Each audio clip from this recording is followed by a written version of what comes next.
Hey guys, what's going on? Blaine back for another Netflix review, and today I'm going to be talking about The Catholic School.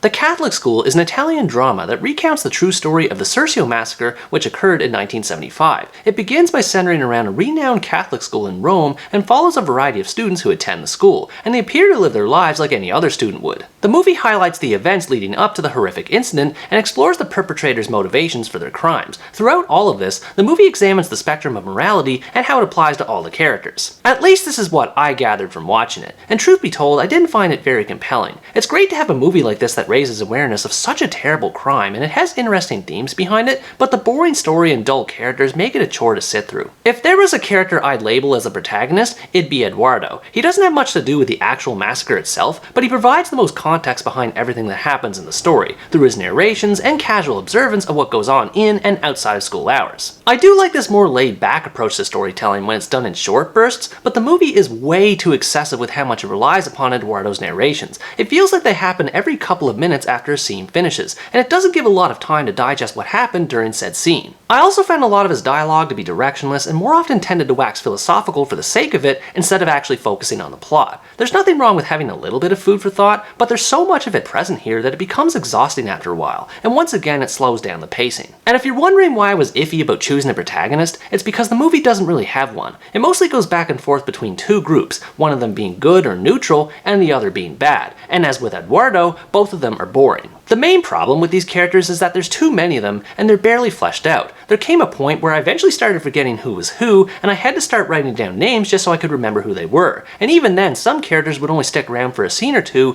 and then disappear for the rest of the movie, which further added to the confusion. Due to the large number of characters, the movie frequently gets bogged down by subplots that never get resolved. I couldn't tell when a character was going to be related to the events leading up to the massacre or not, and even the more present characters have such little detail behind them that it was hard to tell what their true role was until the massacre occurred. They don't even really exist as characters so much as they're props to support the movie's theme, which I interpreted as the moral quandary of good versus evil, and how people are never safe from sin no matter how morally just they live. The problem with this, though, is how binary the way this movie approaches it is. With the exception of Eduardo, none of the characters have much nuance as far as morality is concerned. It's either good or bad, and no shades in between. One character might be an intelligent young man with a bright future ahead of him, while another might be a scumbag who treats women like objects, and the movie is filled with stereotypes like these.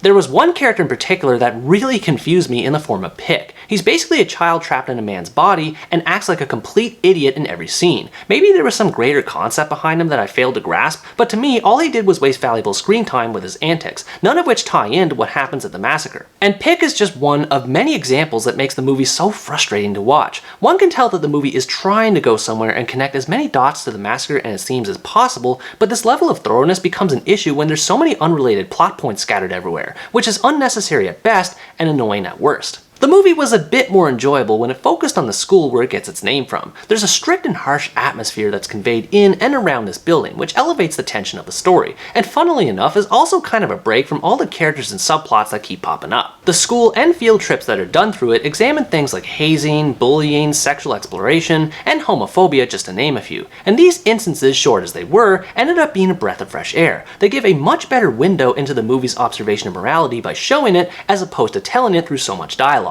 This being said, the idea of a school being a place where evil can be born isn't exactly original. I expected the movie would have taken more advantage of its Catholic background and show how the criminals came into their philosophies with this in mind, but the movie fails to capitalize. I know I've said it already, but the lack of background information in favor of overly thematic discussion really hurt it in the long run. The overall visual aesthetic of its 1970s setting did help me appreciate the movie a bit more than I would have if it took place in a more modern setting. Everything from the clothes people wear to the cars they drive all look authentic to the era, which at least makes the story more believable, and there's something enjoyably cheesy about all the retro movie posters plastered in it. I'll also say that the actual Scuola massacre itself, once it finally takes place, is intense, and morbid as it sounds, is easily the most intriguing thing that happened in the movie. Despite other terrible events occurring in it, this is the only time where it feels like there's any actual stakes involved, because it's the main reason to be watching it in the first place. In that same vein, though, the movie kind of falls short, because it takes too much time setting things up without much thought given as to what's important and what isn't. As a result, the culprits and victims involved in it lack depth or any semblance of personality, so it never truly does justice in retelling this true crime story in any meaningful way. Overall, The Catholic School is a disappointing drama that has good intentions, but these intentions don't excuse its boring presentation. If you like dramas that are based on real-life events and you can tolerate lots of exposition, you might appreciate it more than I did, but I just found it too slow and unfocused for my liking. I feel bad for giving this a bad rating, because there's definitely a good movie hidden somewhere inside it with its unique setting and thematic ideas, but with how much time it wastes floating from one character and storyline to another, it just can't quite pull it off. What did you think about this movie? Were you also bored with how it approached its story, or did you like seeing how it explored its themes? Let me know in the comments below. Anyways guys, that's gonna wrap up my review of The Catholic School. Thanks for watching this video, I hope you enjoyed it, and as always stay tuned for the next part, where next time I review the American black comedy, Do Revenge.